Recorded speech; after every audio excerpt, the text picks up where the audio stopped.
আমার মনে হয় আমরা সংবিধান নিয়ে ঘাটাঘাটি করতে করতে যদি সংবিধানই আমাদের রক্ষা করতে পারত, তাহলে সংবিধান আমাদেরকে বলে দিত যে আমাদের সেদিন বালু ট্রাক সরানোর ক্ষেত্রে সংবিধানের পৃষ্ঠা আমাদেরকে খুঁজতে হতো।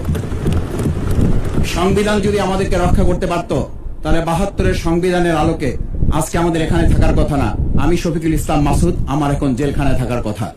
সংবিধান যদি মানতে হতো, তাহলে আমাদের মাননীয় প্রধানমন্ত্রী বাংলাদেশে থাকার কথা না, অন্য দেশের বাইরে থাকার কথা। সংবিধান মানতে হলে বর্তমান স্বরাষ্ট্রমন্ত্রীর এখন দেশের বাইরে থাকার কথা ছিল।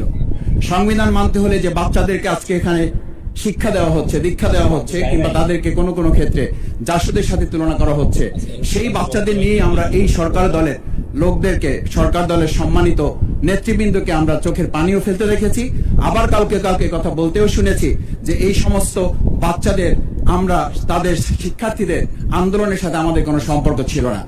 আমরা খুব লজ্জিত হই মাননীয় স্পিকার, আমাদের এই বর্তমান সময়ে আমরা যদি এটা খেয়াল করি যে আমাদের বাংলাদেশের এই বর্তমান প্রেক্ষাপটটা নতুন করে এখন যে গণভোটের যে আজকে ন্যায্যতা অন্যায্যতা, সাংবিধানিক পৃষ্ঠা, লাইন, অক্ষর, দাড়িকমা আমাদেরকে শেখানোর চেষ্টা করা হচ্ছে, যদি সেটা হতো তাহলে বাংলাদেশ জাতীয়তাবাদী দলের সম্মানিত মহাসচিব তিনি কয়েক হাজার পুলিশের বেষ্টনীর মাঝখানে একা একটা মোবাইল নিয়ে তাকে আমরা দাঁড়িয়ে থাকতে দেখেছি, তখন সংবিধান আমাদেরকে রক্ষা করতে পারে নাই।